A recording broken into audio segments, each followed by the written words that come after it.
Today, the Education and the Workforce Committee held a hearing with the presidents of 3 universities, UCLA, Northwestern, and Rutgers. And at the hearing, I joined the Anti-Defamation League in calling for the resignation of at least one of them.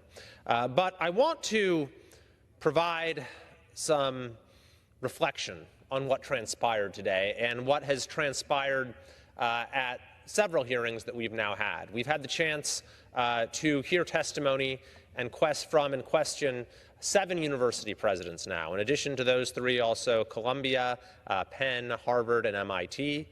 2 of those presidents from Penn and from Harvard have already resigned following the hearings. And what's striking about these hearings is just how difficult it is for these university presidents to answer in a straightforward way to the clearest questions of right and wrong. And it's striking the way that they have been unable to take the most common sense steps on their campuses to stop lawlessness and to curb this terrible rise in anti-Semitism. And when you look at the folks who testified today, or for that matter, any of the 7 presidents we've heard from, I don't think there's any of us who would suggest that these individuals are themselves anti-Semitic or prejudiced. And yet, they seem to believe that appeasing anti-Semites, appeasing anti-Semitic constituencies on their campuses, and thereby institutionalizing, normalizing, to use the word that the Anti-Defamation League does, anti-Semitism at their universities, they seem to believe that's what they have to do in order to keep their jobs. And so this is itself a fundamental failure of leadership and a reason to doubt the fitness of any of these particular individuals to lead major universities. But it also speaks to the overarching challenges we now face in American higher education, where they feel the need, these leaders of our top universities, to cater to the most bigoted and backwards forces at the expense of their own students' safety, well-being, and education. So I think it is vitally important that the Education and the Workforce Committee continues to shine a light on the horrible things that are unfolding at American universities, while at the same time trying to direct our higher education system in the direction of badly needed reforms that have, because we have seen how many long-standing problems have gotten us to this point. But to go into a little more detail about what transpired today, I asked each of the 3 university presidents, the president of Rutgers, the president of Northwestern, and the chancellor of UCLA, if physically blocking a student from entering their campus on the basis of the student's race, ethnicity, or religion is an expellable offense. And I was rather taken aback by the responses. Not one of them could give a simple yes. That is, by its very nature, an expellable offense. Instead, they said it depends upon the circumstances, the context, and so forth. I found that to be a rather shocking response. I think the correct response would have been, well, yes, of course. If the facts show that someone is physically blocking a student from entering campus, is using force to deny them access to our university that they're paying tuition to, and they're explicitly doing so in order to exclude people of that person's race, ethnicity, or religion, that is by its very nature something that would mean you should never be able to set foot on that campus again. Any individual who would engage in such conduct, yet not one of them could give that response. What's worse is this, of course, is not a hypothetical situation. It's something that we saw happen repeatedly at several campuses, and in particular at UCLA. So I played a video clip for the chancellor. that showed exactly this happening. A Jewish student, it's a Star of David, who's trying to gain access to his campus to go to class, who has his student ID card in his hand, and a group of self-appointed enforcers lock arms and form a blockade to stop the student who tries to enter, who puts his hands in the air showing he means no harm, and they physically, by force, stop him from entering his own university. I asked the chancellor of UCLA, who are these people who formed this blockade? Are they students? He didn't know. I asked, have they been disciplined? He didn't know. It seems very clear that they got away with this absolutely monstrous conduct that should have no place in the United States of America. To make things even worse, a member of the committee, the representative from Minnesota, Congresswoman Omar, actually tried to minimize what had happened. In her questions, she suggested that this wasn't such a big deal because there are other pathways available to that student. So apparently it's okay to block people from moving about, their freedom of movement based upon their Jewish identity if there are other places that they're allowed to walk. Absolutely unbelievable. But UCLA's response to this situation was, of course, deeply problematic in a number of other ways. The situation there was allowed to build and build and build. The encampment got larger and larger and larger, and eventually things spiraled out of control, until eventually the chancellor did the right thing and called upon law enforcement to come and enforce the rules for those who refused to leave. But it never should have gotten to that point. Indeed, we now know that the police chief had advised the university not to allow an encampment, and yet UCLA allowed it anyway.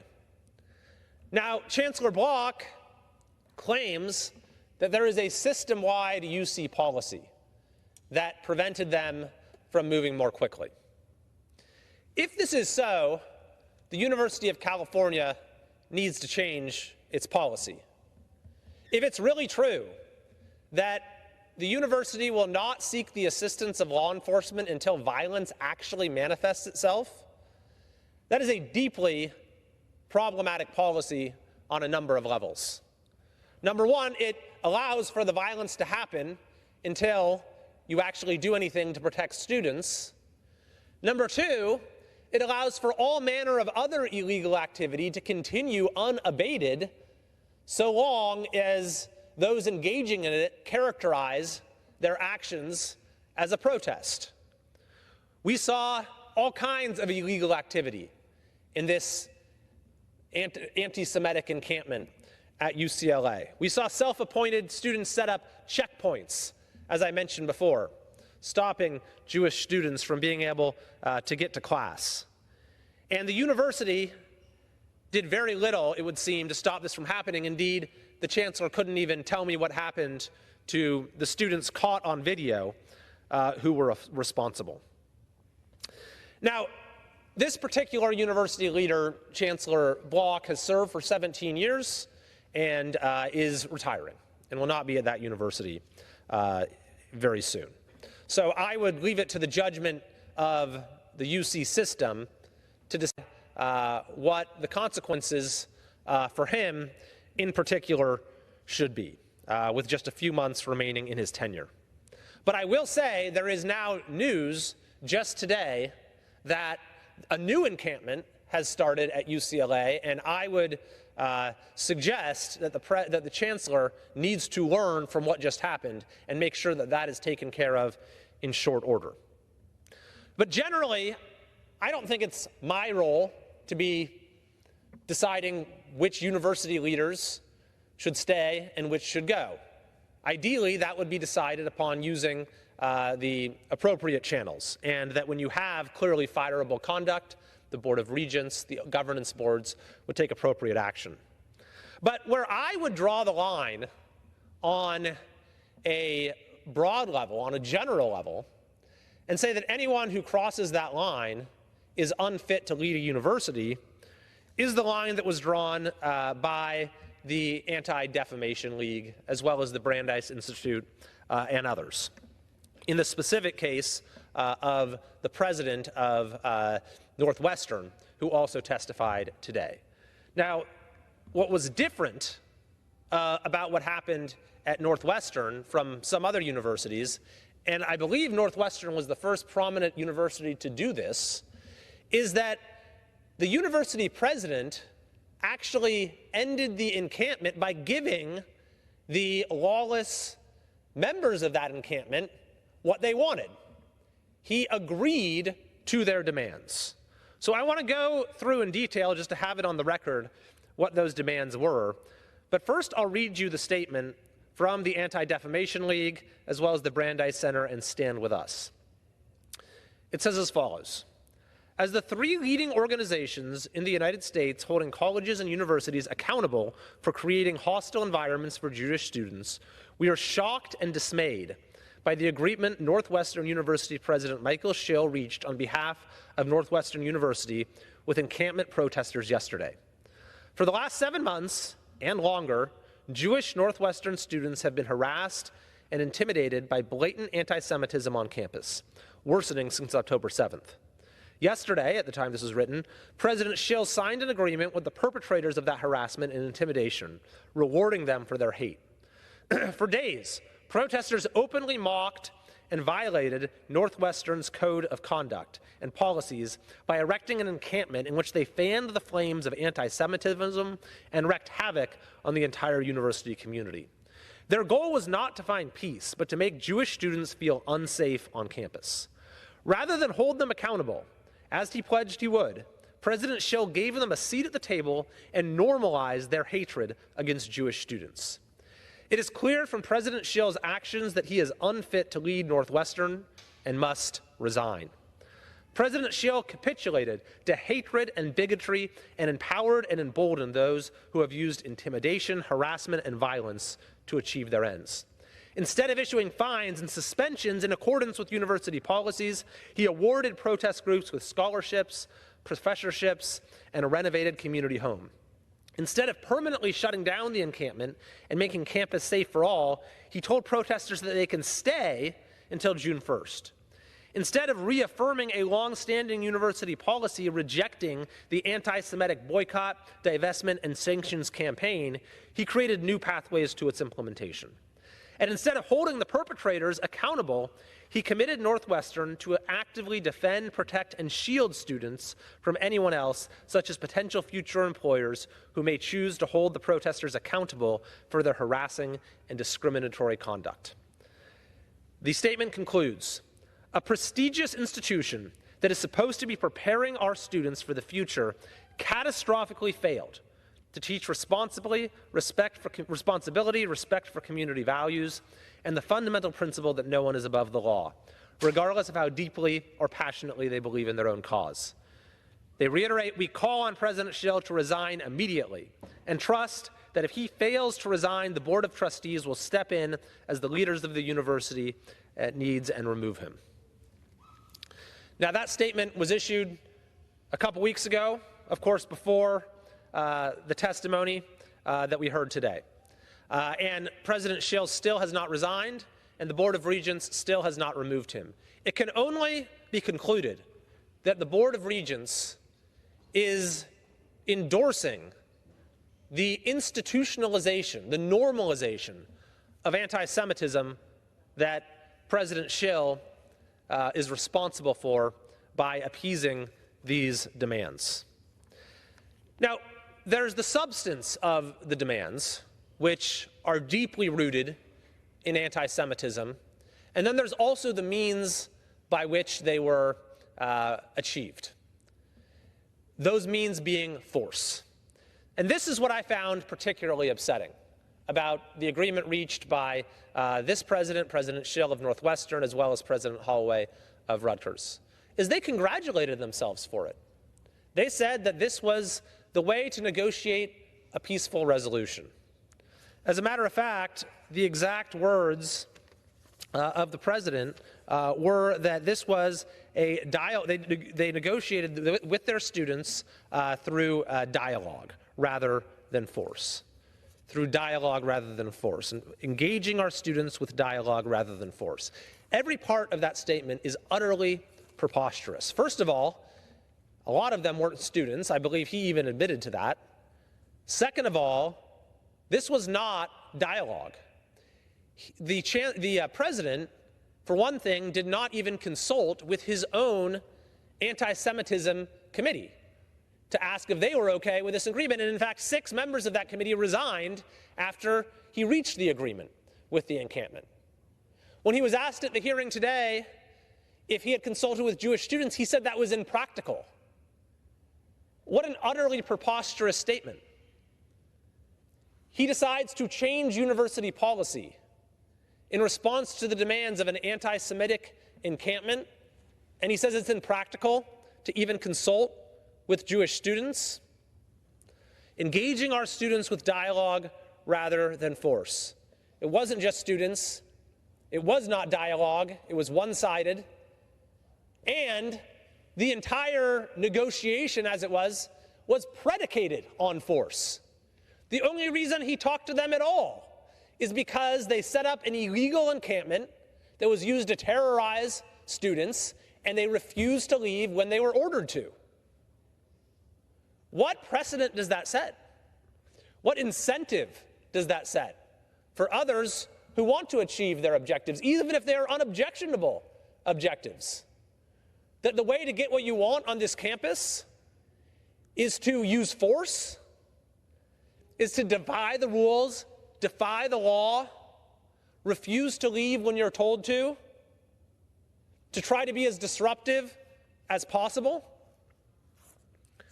What's worse is that after Northwestern University's president did this, we have seen this chain reaction where other universities are doing the same thing. One of which is Rutgers, whose president, President Holloway, was with us today. And he reached a similar agreement.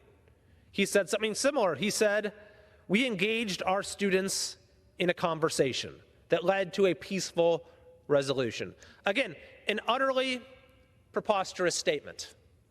The entire negotiation was predicated on force. It was not a conversation. It was a one-sided agreement with only those who are willing to resort to the use of force in order to get their way. I was glad to hear today, by the way, it was confirmed by President Holloway that he is no longer under consideration to be the next president of Yale University, of which I'm an alum. There are many of us who are deeply concerned about the message it would send if Yale, which has had many of its own problems when it comes to anti-Semitism on campus, accepted as its new president someone who was just responsible for institutionalizing anti-Semitism at his own university. But there have been others as well throughout the country, several of which are in my state of California. There has been one instance, at least, where there's been accountability. The president of Sonoma State, after reaching an agreement with the encampment there, with a number of deeply anti-Semitic provisions, like cutting off study abroad to Israel and even scrubbing university materials of any reference to Israel, and then even appointing the encampment as a permanent governing council to enforce that agreement, that university leader was placed on leave and has now resigned. That was the right thing for the leader of the California State University system to do. However, there are other campuses in California, in the CSU and UC systems, that have reached similar capitulation agreements with the lawless encampments on their campuses, who have followed this same script of rewarding the use of force, of institutionalizing and normalizing anti-Semitism, of setting a precedent that the way to get your way on their campuses is to break the rules, break the law, refuse to do what you're asked to do. And they all need to face discipline as well. There were a number of other remarkable statements at today's hearing with the three university presidents, though, of UCLA, of Rutgers, and, of course, of Northwestern. In particular, from the president of Northwestern, who said, "I will not be commenting on the speech of our students or faculty or staff." A completely preposterous statement. This individual has commented on all manner of political issues. I was able to find a number of examples, just Googling this on my phone as he said it. And the idea that he wouldn't call out or fire or condemn a high-ranking university official who makes overtly racist statements, that absolutely defies belief. Incredibly, when asked by my colleague Burgess Owens if he would have dealt with a KKK demonstration in the same manner, he said he would not engage in a hypothetical, refusing to even condemn this most offensive of speech, or more than speech, of course, when we're dealing with the conduct that we've seen play out on these campuses.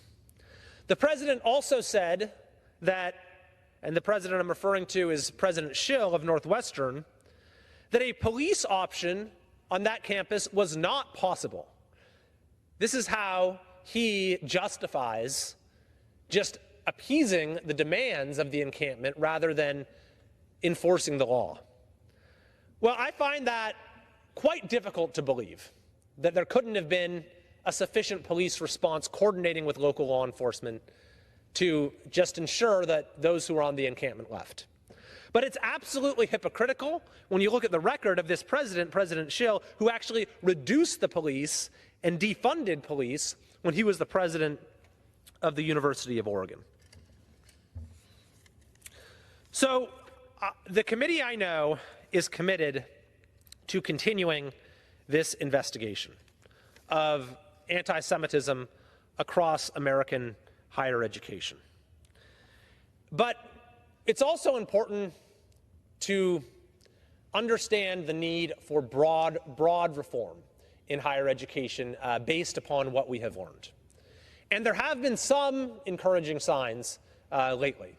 We saw, for example, MIT just recently said it's no longer going to require so-called diversity statements in the faculty hiring process.